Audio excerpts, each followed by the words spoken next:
Thank you. Good evening, everybody.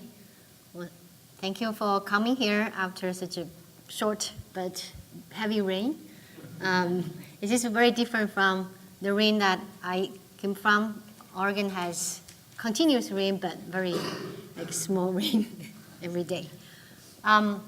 So my presentation tonight is about urban transportation in China.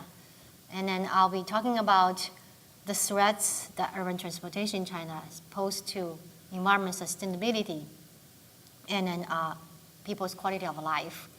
And then I'll be talking about some of the practices, policies, and then procedures that cities in China and the government in general have taken to address the sustainability issue.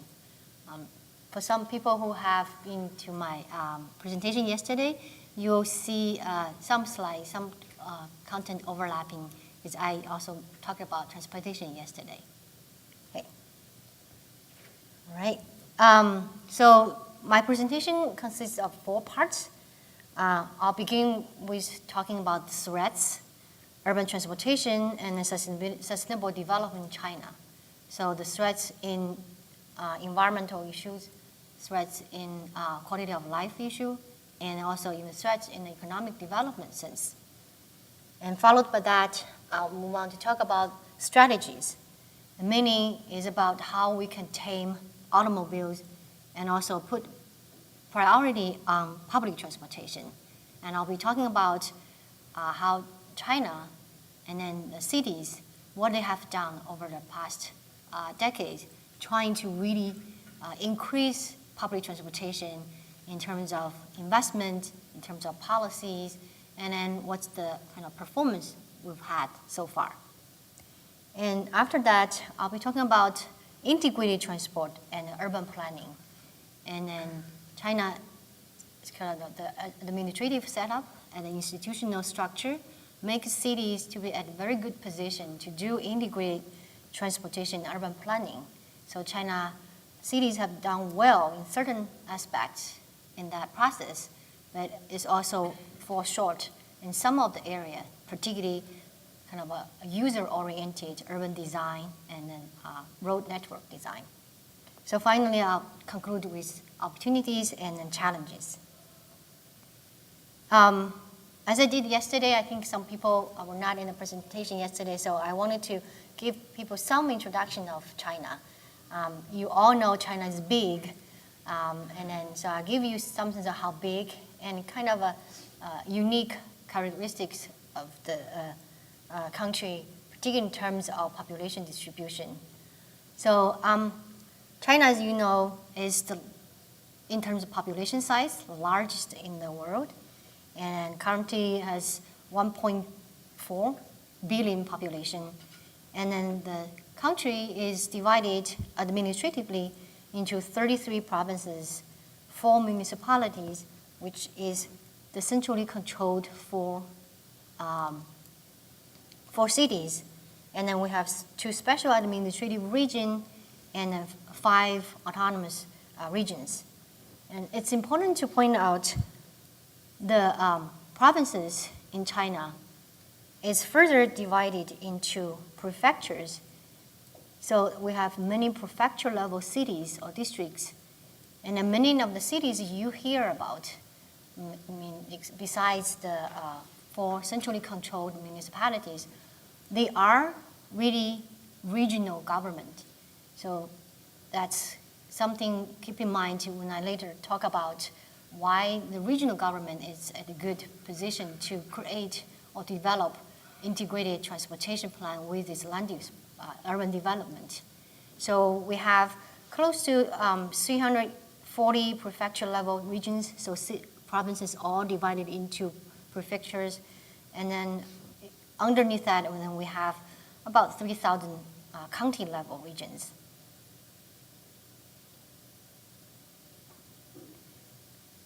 China, even though it's big, land-wise, area size-wise, but the population is very, very unevenly distributed. If you connect a line between city of Mohe, village of Tengchong, and then this is a 45-degree line, you basically divide the country into 2 equal land area parts, but then most of the population, close to 95% population, distributed in the southeast part of the country. And this reflects where the major cities are. And then we also have clusters of cities in the 3 main economic development zones. This is Bohai area, Yangtze Delta region, and then Pearl River Delta region. One part is because of a natural condition. Most of the part in Northwest has harsh natural condition, basically uninhabitable. This is one of the example looking at the annual precipitation level. So that explains why population is so unevenly distributed. Okay, so now we're getting to the part 1 of my presentation. So urban transportation threat to sustainability. So conceptually, when we talk about urban transportation, we're talking about the movement of people and goods, intercity or intracity. So in this presentation, I mainly focus on the ground transportation. So I did not put emphasis on the aviation and the waterways. And then how urban transportation affects sustainability, you can think about how it affects environment in terms of resource consumption. It consumes energy, it requires land to support the operation, and then it requires materials to build infrastructure, and then also at the same time generate pollution and waste, particularly ground transportation in terms of greenhouse gas emission and non-point pollution, water pollution. And it also affects economy in the way that it costs, urban transportation poses as the cost of economic operation, affects cost of economic operation. And then also where the urban transportation facilities go, infrastructure is developed, affects decision of business, where they're going to locate, it affects households' location choice. So it's shaping development patterns of cities. And then also, in turn, affect economic growth and then efficiency.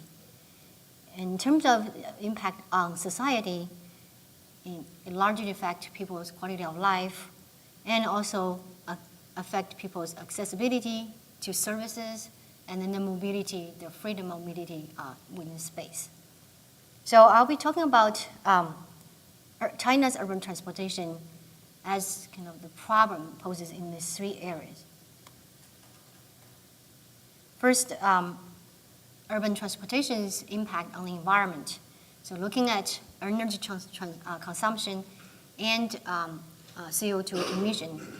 So China right now is the 2nd largest global energy consumer.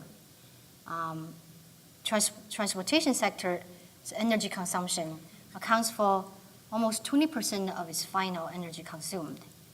And then that trend, the trend here you can see from 1990 to 2005, as only short of 15 years of span, the energy consumption of the transport sector in China rose by 3.5 times. And then the prediction or projection is in the next 15 years, this consumption will grow by another 300%. So regardless what scenario you're using, whether with has strict government control policies or without, you're expecting the energy sector, transport sector consume more and more energy sources. And particularly, it's consuming more and more oil. This map shows the share of fuel type in transport energy consumption in China. Over the years, you can see that the share of oil type energy fuel type has pretty much completely replaced other fuel type, particularly coal. That's because the change in the railway operation. And from 1980 to 2006, the share of oil consumed increased from 75% to 98%. And that explains a lot about the oil consumption's increase. So within this 25 years, the oil consumption increased 21 times. The total oil consumption in China, half of it is attributable to the oil consumption in the transport sector. In terms of CO2 emission, China now is the largest global greenhouse gas emitter. And in the prediction is from 2005 to 2030, the CO2 emission coming from the transport sector will increase 3 to 4 times. And then it become 10 to 15% of the CO2 emission in China in the future will come from the transport sector. So with that, I'll understand the CO2 emission, partly it's the air pollution issue that there's already heavy media report and coverage, and a lot of Chinese cities are experiencing very severe air quality issue, the smog issue, and then the culprit of that problem has gradually been heavily kind of pointing to the use of automobiles. With the government continually shutting down coal power plants, the smog issue, the air quality issue has not been resolved, mainly because the growing demand of automobile use and the air pollution that's coming out from the automobile use. So there's continuing growth in automobile vehicle production in China, and also there's continuing car ownership in China as well. In 2013 compared to 2003, China's total vehicle population increased by 5.7 times, and this number will continue to grow. Beijing city alone have 5 million cars. There are other 8 cities have more than 2 million cars, and Beijing has more cars than New York City. So in the next 20 years, China will have the highest annual growth rate for car ownership at 10.6 per year. And by year 2030, China will have more cars than US, and actually that's even more, a quarter of that population more so.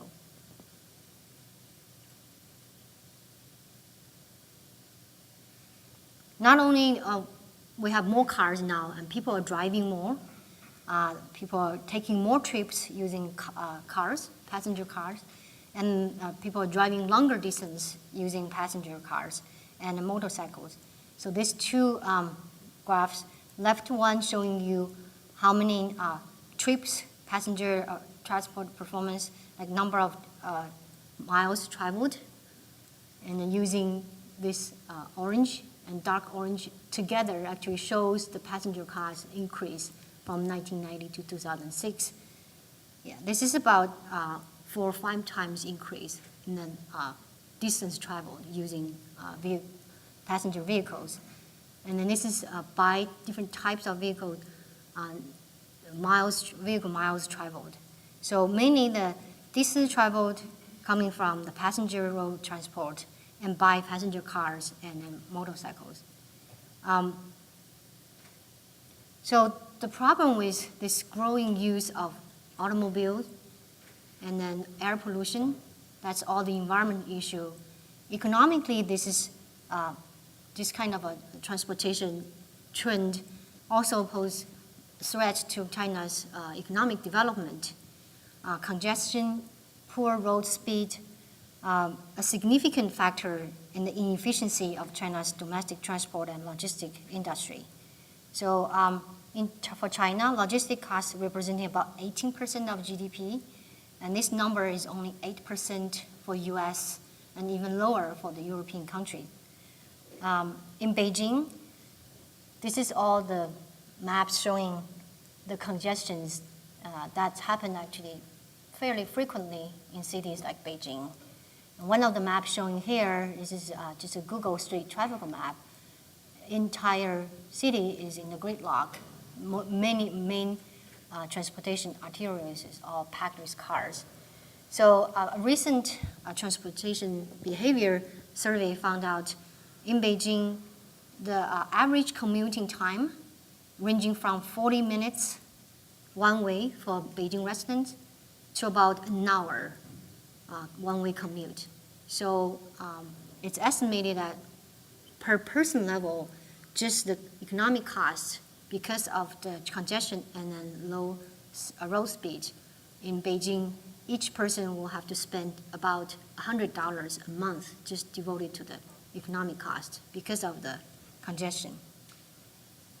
So this is all the issues related to the threat to the urban sustainability. There is also social inequality issue, which I can talk about even though I didn't have information on the slide. So income segregation that's resulted to different access to car ownership, and then the drastic difference between the rural population and urban population in terms of their wealth level and in terms of their access to car ownership. So in the city, the car ownership level is 12 times higher than the people in the rural region. So the Chinese government recognized this is a huge threat to China's sustainability in terms of environment, energy, air quality, water quality, and the economic development. And so they need reaction, need solution, and taking actions. And so far, the main strategies have been devoted to two areas, mainly also on the priority for the public transportation. So one is trying to tame the automobile use, and then more importantly is trying to get people off their cars, even though the government would like to people buy their cars, but they would rather ask them to use their cars less. So I think that's mainly the strategy. So it's getting people off the car to use public transportation. So car restricting policies and regulations, even though right now there is no national framework set up to implement those policies, cities, Beijing, Shanghai, Chengdu, particular cities have experienced a very, very serious congestion problem, have gone ahead to use experimenting with different policies, trying to restrict car ownership, limit car use, and just trying to get the cars off the city centers. In terms of the second strategy, that's putting emphasis on public transportation use.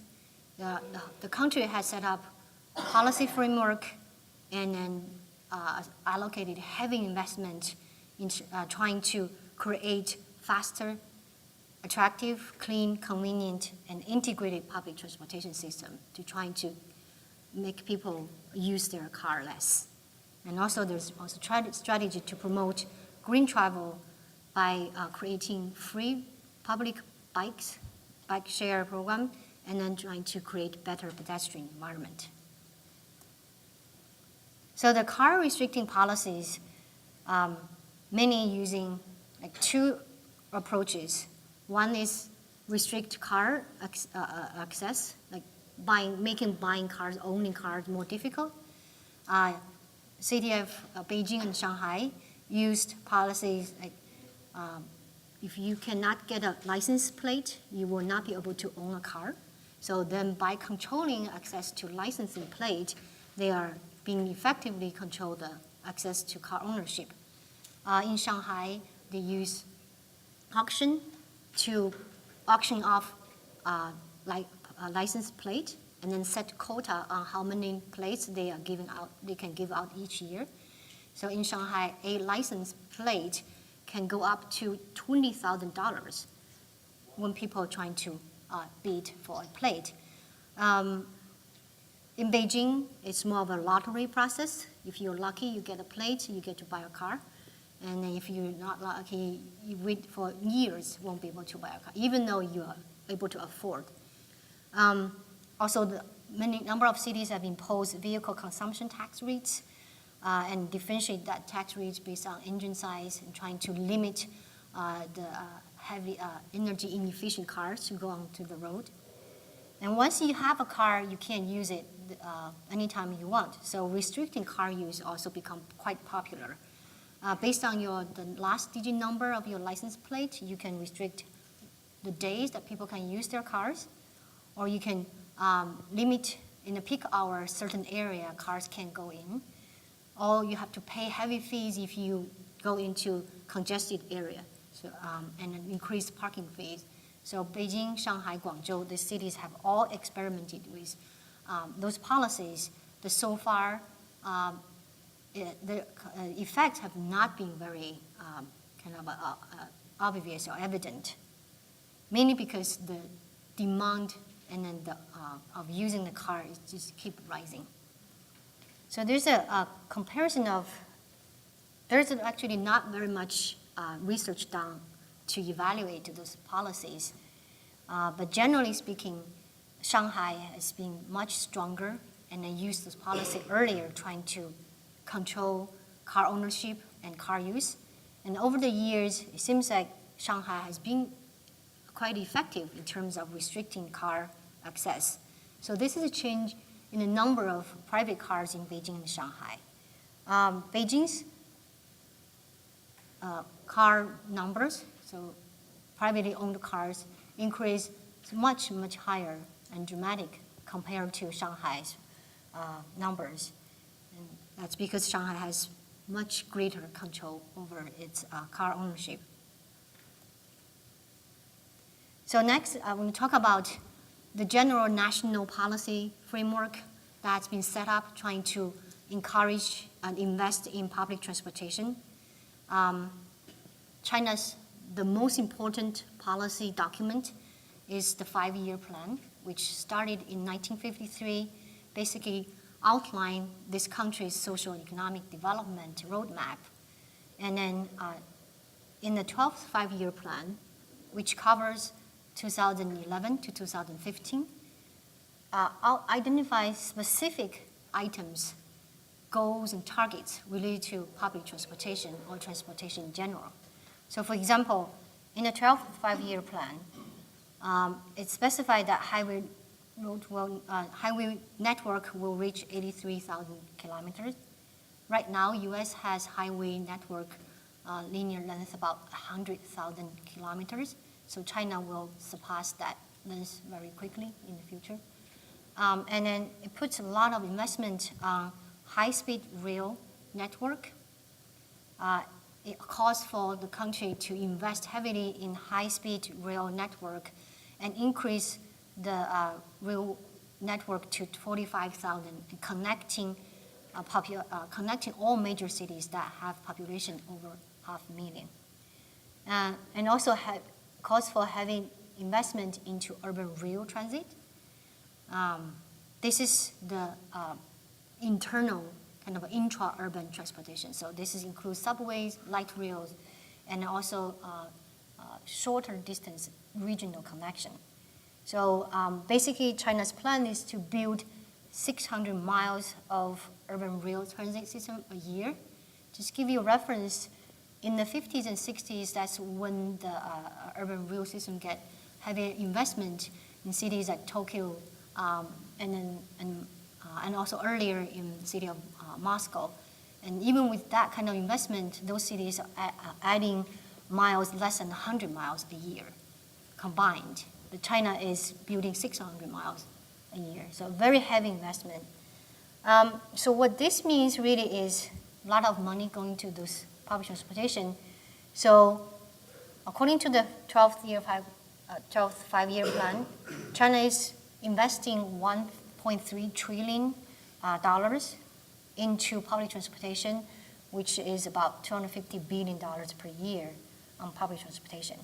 And then the effect or there have been very successful stories here. So let's talk about the high-speed railway network.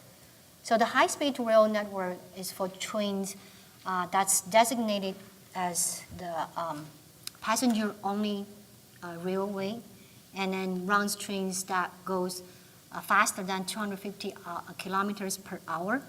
China right now is building its kind of a backbone of this network using 4 east-west lines and 4 north and south lines, and basically connecting Beijing to several major cities, and then let people who travel to reach major cities within a day's time. So most of them you can reach within a daytime, even from Beijing to the furthest Urumqi. So China started its high-speed rail network not long ago. The first light rail network, kind of a segment, only opened in 2007, 2008. But this is less than 10 years. China now has the world's longest high-speed rail network and has the longest high-speed rail network, 11,000 in 2013, and it is going to reach 16,000 in 2020. This is in kilometers. And also in the single line length, it has the world's longest high-speed rail line from Beijing to Guangzhou. That line itself is about 23,000 kilometers.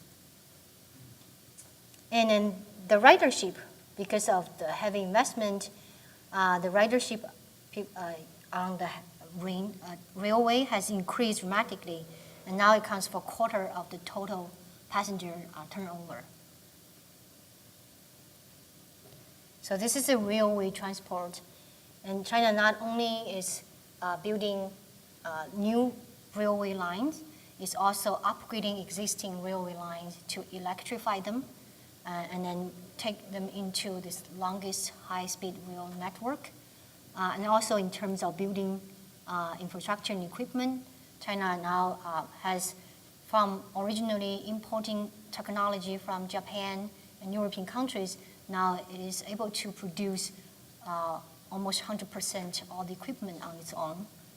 And this is the ridership increase on the railway system.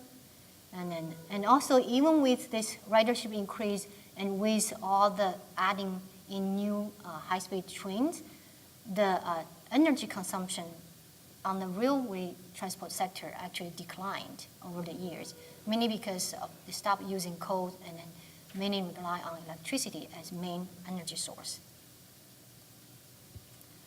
Okay, so that's kind of inter-urban transportation, the long-distance transportation between cities. Urban rail transit, this is intra-urban transportation. That's moving people internally. And China central government has invested heavily to build urban rail transit. This includes subway system, light rail system, monorails, and then also kind of a streetcar type rail system. So for cities who want to build intra-urban transit system, there is a criteria that government set up.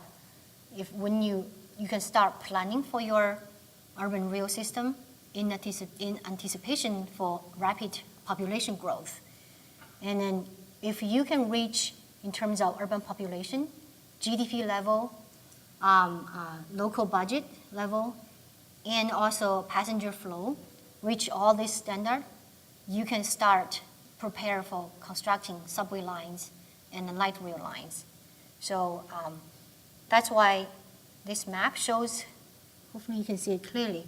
Right now, the blue ones is showing the cities.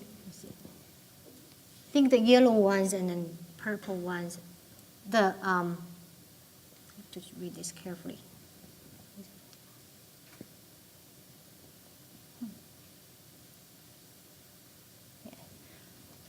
So the purple ones, the cities have already gone ahead to build the subway system, subway and light rail system. And the yellow ones the city have had their plans approved in the preparation stage. And the blue ones, based on their urban master plan, anticipating population growth, are in the plan making stage of going to build urban transit rail system. So in the year of 2014, we have 20 to 27 cities that already have subway system or light rail system up running. Depends on the completion stage. But by year 2020, there will be a total of 40 cities that will have urban rail transit system with planned mileage of 53,000 miles. So at the same time, in addition to the longer distance urban rail trying to bring people off the automobile use, government also invests heavily into public bus system and using technology, policies, management in all three areas to improve bus services, provide better buses, and then use alternative fuel-powered buses, and also using intelligent traffic management to manage bus operation.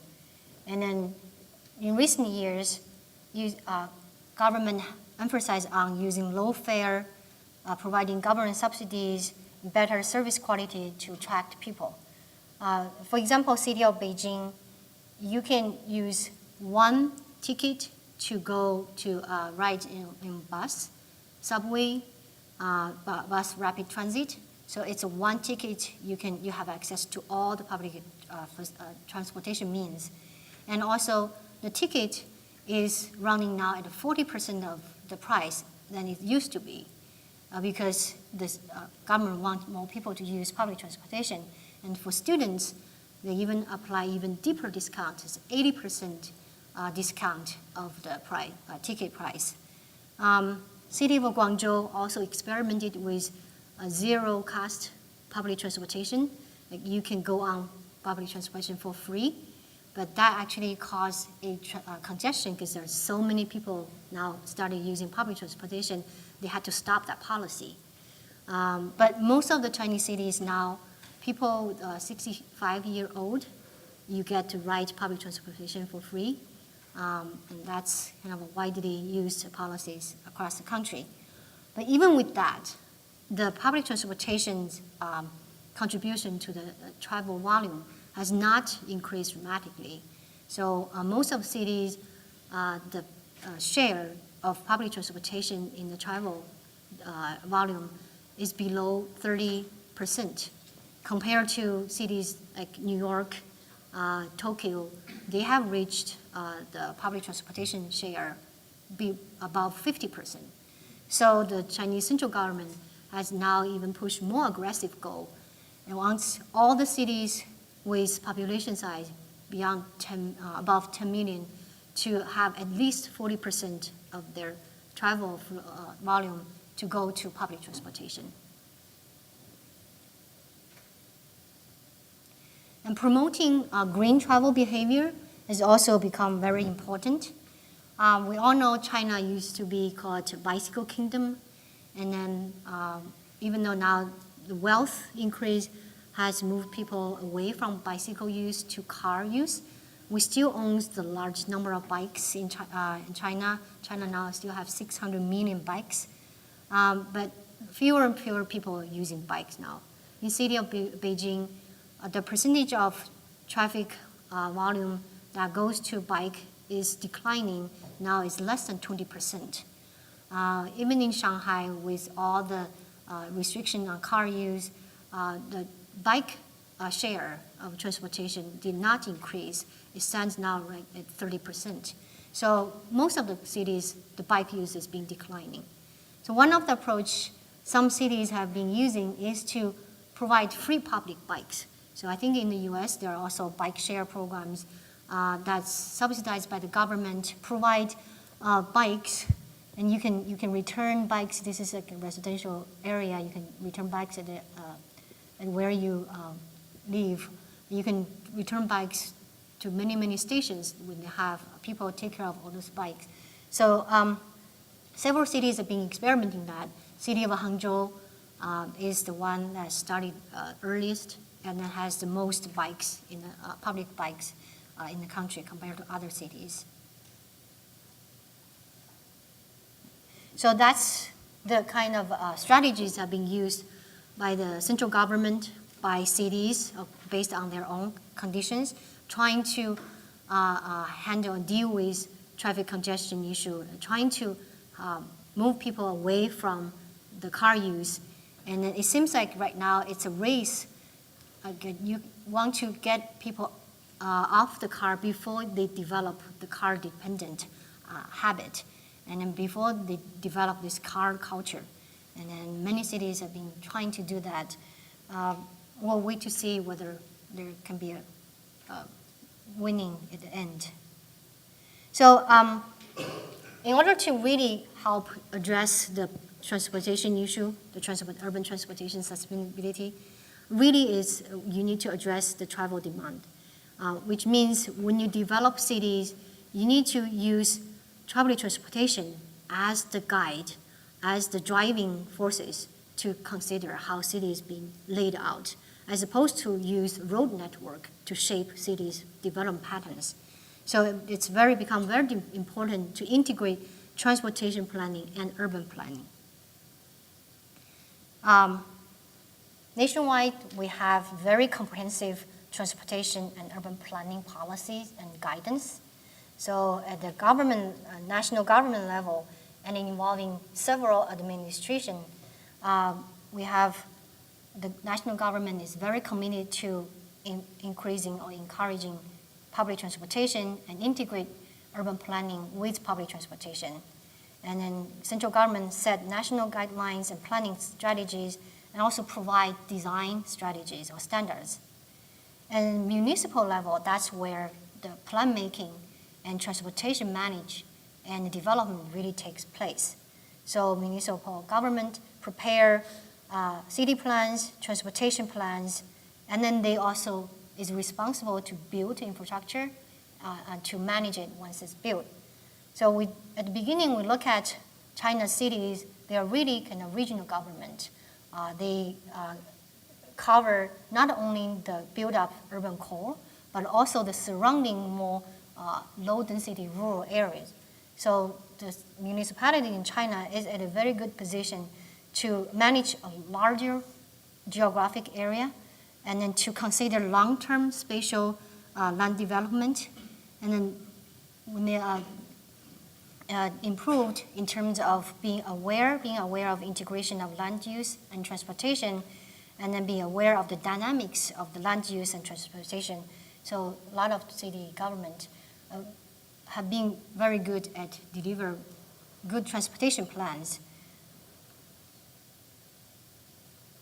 So before I get into talking about the transportation plans, and I think about how transportation can be integrated into urban development, I want to give you a very quick kind of a discussion about the rapid urbanization in China. This is giving you a sense of how rapid the urban development is taking place in terms of the number of people who migrate into city, and the number of cities have increased, and also in terms of the physical size. And then the human migration in the process of urbanization in China, 15 million population moving into cities annually in the next decade. More than 340 cities will have population over 500,000. And by 2050, we're expecting China's urbanization to reach 70%. Just in comparison, US right now, its urbanization rate is about 82%. And then the building, construction, and then kind of a urban environment will also expand greatly because of this need to accommodate this population growth. And particularly in this process, and we expect 170 new mass transit systems to be built in the cities. So how the government will utilize this urbanization opportunity and use transportation strategies to help guide the country to develop. I just showed you the high-speed rail plan that we have the 4 horizontal lines and then 4 vertical lines.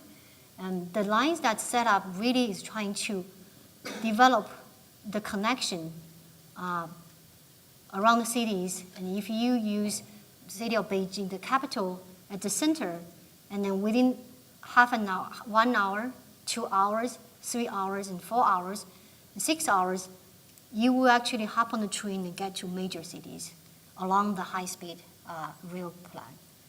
And so that's how the plan is being devised, especially is trying to maximize accessibility between major cities in China. And within the city is also using very strategic plans to help connecting cities internally and also within a big region. So I want to use this example. Hope you can see this clearly. This is 2 cities, Chongqing and Chengdu. It's 2 big cities. They have been formed as a major metropolitan area. So these 2 governments have been working together to design their regional intercity network. So they're using planned railways connecting not the 2 major cities together, but also the cities surrounding this area. So this is a plan to show that intercity high-speed train and integrated with urban transit and how they can develop into a network and then give this area the backbone of infrastructure and also guide industrial development.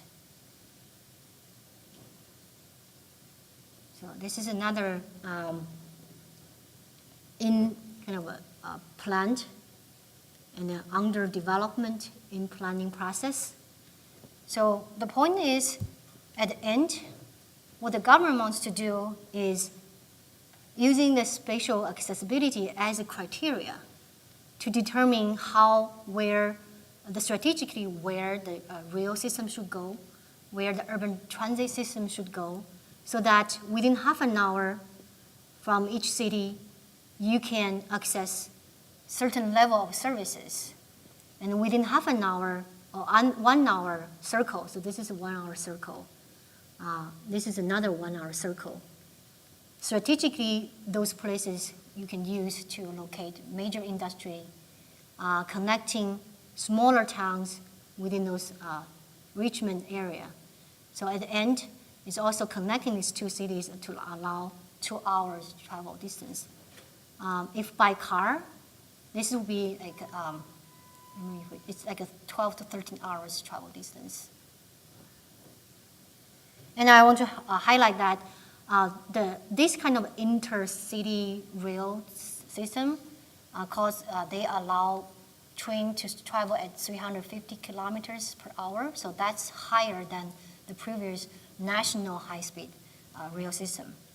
And this is kind of a government level collaborating to show that how you can use transportation to guide, planning to guide urban development. So I'm going to talk about the things that China has not done well.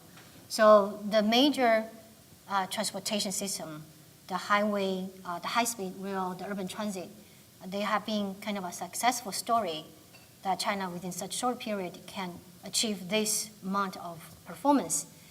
But on the more fine scale, we talk about the urban form scale. We're talking about road layout, road design, urban design, even down to sidewalk design. This is the part where I personally think Chinese cities have not done well. So by now, the studies that's focusing on the environment and people's behavior, we have learned a lot about how urban form affect people's travel behavior. So elements in the urban form could affect people's choice in terms of their travel mode, their travel route, and their travel frequencies. When you look at density, level of land use mix, connectivity of road network, integration of public transportation with land use patterns, and integration of public travel means, and then also walkability. So these are all the elements in the environment that could affect people's choice, people's decision making. And this actually really comes down to kind of we saw devil as in the detail. But China's cities are evolving and growing very, very rapidly. But the way the urban form changed because of that expansion has showed characteristics that's not very conducive for people's choice to bike or walk.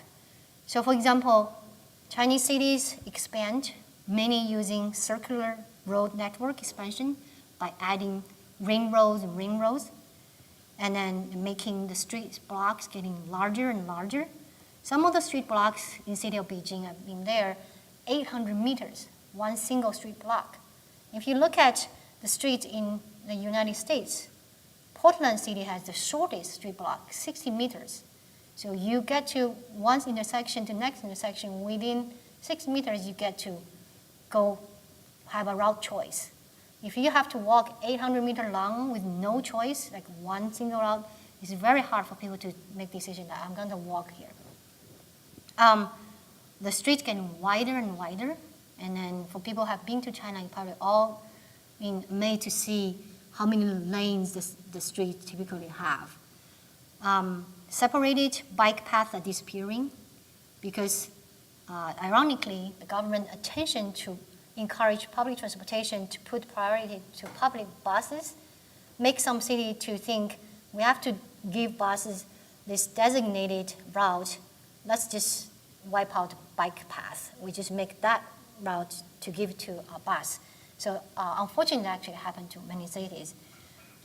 Poor sidewalk design is not considerate to pedestrians' needs. So you probably don't often see street furniture. You don't often see good street landscaping that's trying to make environment more attractive.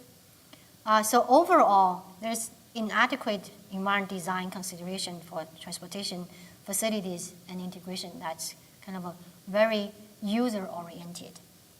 And the other thing is land uses.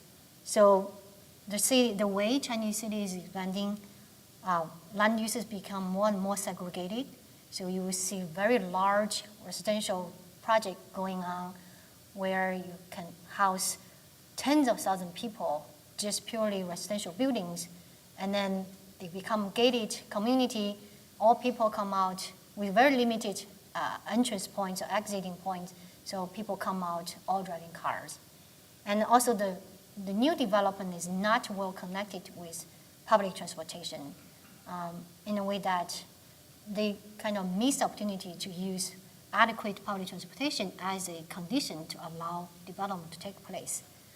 So also large and larger scale of commercial sites have been developed at city outskirts, just like building malls. You can see here. So some examples, city of Beijing probably exemplify the kind of city expansion that you can see. So in the 1950s, city of Beijing has 2 ring roads, right? And then as it's growing, we keep adding more and more ring roads. Now we have 6 ring roads. The 7th is under plan. So the ring roads, as you're expanding, and then plus you have radiating arterial roads and bring people into the city, that's just naturally concentrate transportation into city center. And then the ring road is not very well connected between them. You have only very limited connecting routes among them. So if you are in the ring road, got stuck, there's no way you can get out. So if you remember the earlier picture I showed you, the whole ring road is all in red, that happened not infrequently. So it's a very bad road network design, which still continues, unfortunately, in China. And then some of the detailed design, for example, the sidewalk design, which is not very carefully thought out. And then this road intersection with no clearly marked surface guide to separate different transportation means. Roads very, very wide. This is actually just typical commercial activities. It's impossible for people to cross the road. And then the intersection design is also poorly considered. So in the larger picture, the country is doing a great job putting all those infrastructure. But then if you look into the cities on a finer spatial scale, things can really be done much better, and then to encourage people to use a car less and then really move onto the street, use sidewalk. So that's where we think improvement can take place. So now let's move on to the last part, opportunities and challenges. I look at kind of summarize the things I've talked about, areas in need of improvement. The institutional framework in China, even though the city is at a good position to make good strategic plans, but we have a very fragmented institutional framework from the top government to the city level that really needs some kind of a coordinated work. Decision-making process is not very scientifically supported. There has been kind of research analysis done to support decisions, but that's definitely inadequate compared to the kind of modeling techniques that capacity that I have seen in the US when people look at interaction between land use and transportation. In the implementation and evaluation process, very little information has been collected trying to evaluate the performance of those projects, and also the financing. China cannot keep going this way with such heavy government subsidies to support public transportation. Okay, so just give you some idea, this is many texts that I know. We have very segregated institutional framework. So you all know municipal government is doing all the on-the-ground work. But then we have several different ministries that in charge of different things. So railway ministry is in charge of all the high-speed rail. And then state council approves master plans for major cities. And then the municipal government has to prepare transportation plan that is consistent with their master plan. And then you have National Development and Reform Commission that's in charge of approving large-scale urban rail transit and intercity fast-speed railway. And then you have Ministry of Housing and Urban Rural Development that's kind of setting up transportation policies, policy guidelines, and also design standards. So when you have particularly the highway system, high-speed railway system is separated from the urban rail system, you have a problem just like the city of Guangzhou. It has laid out a very greatly thought through urban transit plan. And then the railway ministry decided to extend its high-speed rail station, which is completely disconnected with the urban rail system. So then the city has to go back to revise its urban rail plan, trying to connect to this high-speed railway station. So this is a good example showing how this segregated framework that could cause problem. And also in the decision-making process, right now, most of the heavy transportation projects is done largely learn by doing in that kind of approach. Inadequate scientific analysis, project review process lacks adequate consideration of all options. So there is really no very good evaluation process that's bringing all the alternatives in the table to see whether light rail, subway, or buses system can be substitute to each other. So many times it's determined to do the light rail, let's just go ahead and make it happen. So that lack of feasibility analysis, inadequate risk assessment leading to level of waste and inefficiency that you can imagine. And also the lack of evidence-based process.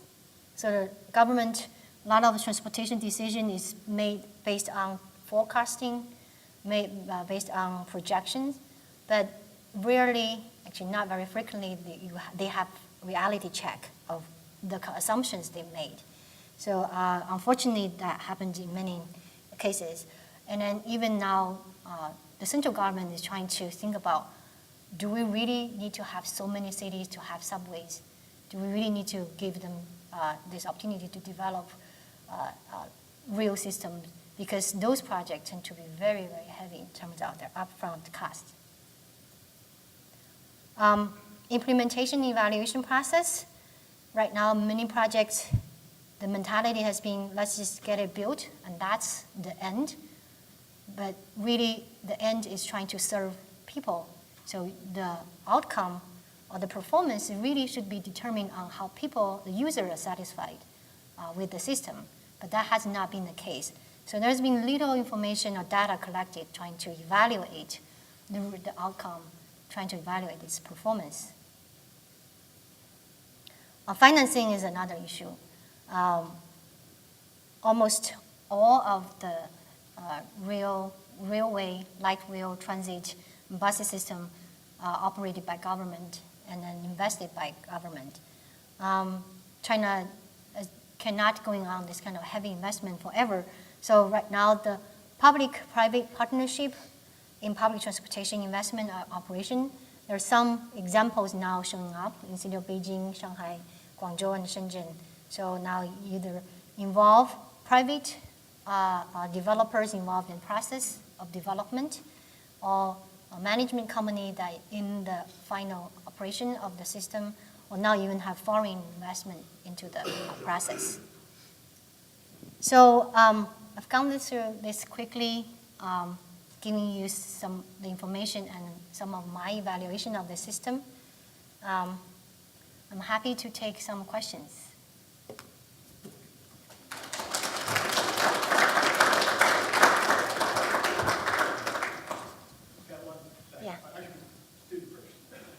I was just wondering what that average car to person ratio was in the major cities. So there is this term called 20% threshold. So if you have 20% population own car, then that's triggered the so-called car society. So kind of the habit, the culture moving to the car culture. So as of 2012, I think there are about 6 or 7 cities in China has reached that threshold. There was a big kind of a press talking about now China has entered car society. So that's the percentage you're asking for. So most of cities below that threshold, but it's projected that many more cities will get to that percentage. Actually, my question is a nice follow-up to that. So let's talk about culture a little bit. Because one of the things you were talking about is that in Beijing and Shanghai, you have different attempts by the local governments to restrict the number of cars that people can actually own through lotteries for license plates and all that. You try that here in the United States, and you would have a revolution. Because we Americans love our car, our society, this county, we're all built upon a love affair with the automobile. So my question to you about China is, where does the car fit in the culture, maybe the new culture of China, or does it? So one thing you know is because of the tradition of the government control and management, so you will see government can do things you can never imagine that could be done here. So that's certain. For cars, it is something right now, unfortunately actually is considered a wealth, social status symbol in China. Many people, if you don't own a car, you are a loser. So that is definitely one of the reasons why so many people own cars, even though they may not really need it, because the transportation infrastructure, public transportation, is in there to take people to place they want to go. So unfortunately, it's this kind of a Chinese culture is a lot about face, and the car plays into that. Like, I have a car, and I have a good face. And you don't, you're a loser. And then competing in what kind of cars you have. Still on cars, I read that Warren Buffett, American investor, is working on a partnership or an investment strategy with Tesla to develop a domestic Chinese electric car industry. What do you know about that? And is that an alternative to the gas guzzling kind of pollution generating? I think that's really a niche market they're trying to targeting. Yeah, and then I think they will be very successful in China because the Chinese culture, that face thing, will drive people to consume outrageously expensive cars. Unfortunately, yeah.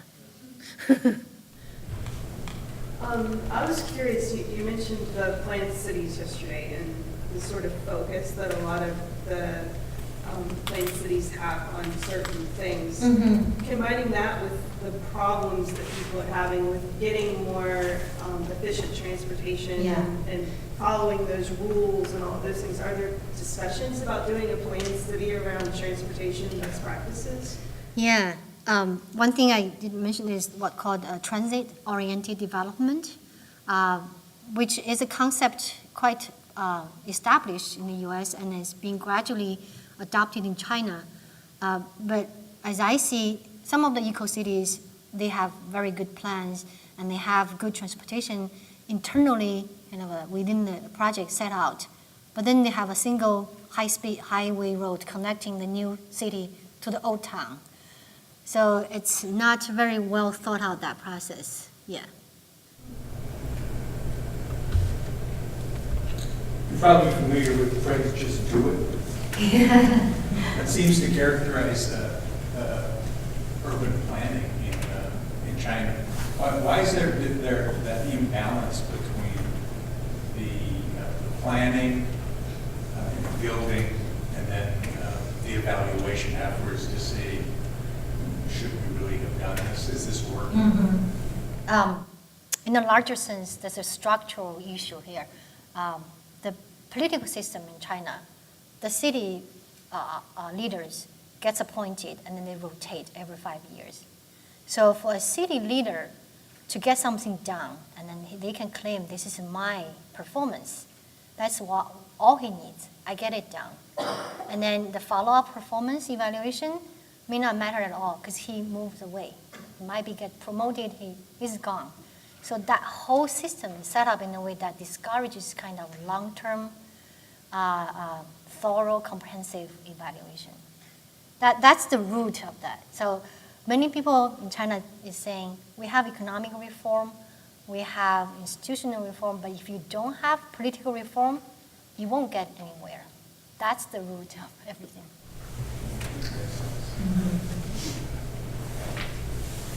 I was just wondering if the rail system is being built by the government or is it by multiple independent contractors that are now having to work together to try and build the whole system? It's entirely done by the central government. It's managed by the rail ministry. And then, so the money comes from the central government, and then they use bidding process to find contractors to build. But it's very monopolized situation. Even with the equipment, we only have 2 factories, enterprise, who produce all the trains in China. One is for the southern part, one is for the northern part. And then they are talking about merging together. So essentially you have one. So it's a very monopolized market.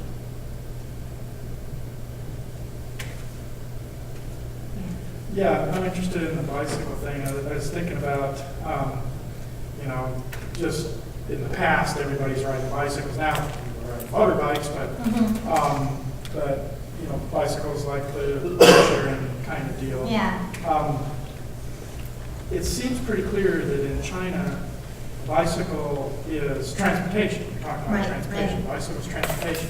Whereas in the States, bicycles are more dominated by recreational use. It's fun. It's something to do as a hobby and to get around. And there are cities in the States like Minneapolis, St. Paul, that have worked really hard in building a system of bicycle paths. But again, mainly for recreation. You could go from city park to city park across the city, but not so much for transportation. So is the bicycle disappearing as transportation in China? Yeah. Is there an increase? I'm afraid that's the trend. Recreational use of bicycles? There is recreational use of bicycle, and then many cities, they build bicycle path in open space, not next to the street now. So then allow people to use bike more for exercise. But using bicycle as a major transportation means, I'm afraid that trend is declining. So you don't have as many people writing their phone number on the wall and saying, I've got a bicycle, and I'll put your household furniture on one bicycle, and have a pile to eat. The other thing is bicycle is replaced by electric bike now. Oh, okay. We have the electric bike share is actually increasing. And then the city area, because the transportation congestion is so bad, they actually give a good opportunity for the e-bikes. So now you have e-bike people become messengers. You can get your things to send document delivered to a different place. You just call up people, within 30 minutes somebody show up, take your document, anything you want to deliver, and they hop on the e-bike, and they go to another place within the city. Because nobody can trust the car. So e-bikes is really taking a good share. Can you move your dresser now? Okay, now that opens up a real can of worms. So if we're having a culture that used to use physical exertion through the bicycle to get around, and they're switching to a culture that's much like ours in which you don't really have to do that to get around, what are the implications, or is this showing up yet, say, in obesity rates? Oh, yes, it's definitely. The obesity issue and then other related health issue is catching up. So I think I've read statistics, China's obesity level, even in the childhood obesity level, is getting kind of a very upward rate. It's getting close to what you see in the US almost. And I've seen kids, they don't get exercise opportunities by like you integrated this kind of exercise into their daily routine. Yeah. Is that because obesity can be seen as a result of using cars, and because cars are a status symbol, is obesity seen as a status, as an indicator? It used to be the case in Chinese culture. If you are chubby, you actually indicating you are have very well fed, you have good material life, but that's no longer the case. Yeah, there are actually camps set up in China. It's for kids to lose weight. Yeah. I know China's like in the beginning stages of, figuring out alternative energy sources and stuff, but in the future, like 40, 50 years from now, hopefully they have figured out. Do you see them, trying to help other cities such as like Dubai and Los Angeles figure out their transportation problems and like pollution problems? Yeah, maybe when China has a good outcome in figuring out how their cities work, then they probably can export technology. A lot more aggressive than a lot of. Yes, I think partly because the citizens require government take actions, and to the extent that the government realize this is something we can't keep postponing. So Chinese government is planning to spend almost like 3 trillion RMB on fixing up environment in this coming 5 or 10 years. Yeah. I was curious where you got all the data for your presentation. Was this easy for you to get? It's not easy. I have to apologize. I didn't have time to put all the sources. So I've gone through government reports, academic journal articles to trying to pull out information. And then this process is particularly difficult is if you look at data up until 2006, you cannot use that to do any interpolation like what is going on after that, because everything in China changes so fast. So I began with looking for journal articles, finding statistic trend, and then I realized most of the published articles use data that's published up 2007, 2008. And that's completely different from the later reports I can get. So I had to actually go back to research a lot of data just to get to 2013 or 14. I would say, okay, this is probably more reliable now. I can use that to talk about what is now. It's just very challenging. Do you think this is a deliberate, say, restricting or concealing of information, much like I think of, for example, the information on the severity of the smog, where sometimes that information or accurate information about how severe it is not being revealed to the public. I think that could be one of the reasons. The other reason is some of the data, like for example, the consumer's behavior, like trying to find out the travel mode choice, distance traveled, and trip frequencies. This kind of information the government never thought is necessary. Their performance is not based on how the end users experience the infrastructure. It's more about we get it put on the ground. That's the end of our job. So in connection with, from what I've seen, a lot of your research that you do is on the individual or society's reaction to all of this that you're talking about. Is that kind of surveying being done in China? So this is something I really want to collaborate with a Chinese scholar. I'm in the process of developing collaboration, is go to China, do individual surveys, and ask questions that really matter to their life. So we have this kind of surveys, but they are very expensive when you do this kind of surveys. And then, because we don't have, like in the US, you have National Household Travel Survey, which is completely open, anybody can use it. Thousands of individual data points you can pull out and then analyze longitudinally. China does not have this kind of information sharing system set up. So you have a scholar, researcher who do their own research. Data become their own private property. They don't want to share. And actually cause repetition of data collection and then low quality of data being collected. So that's actually another major issue is, as a researcher doing a study about China, lack of data is really a problem. And even if you have data, you don't know how reliable they are.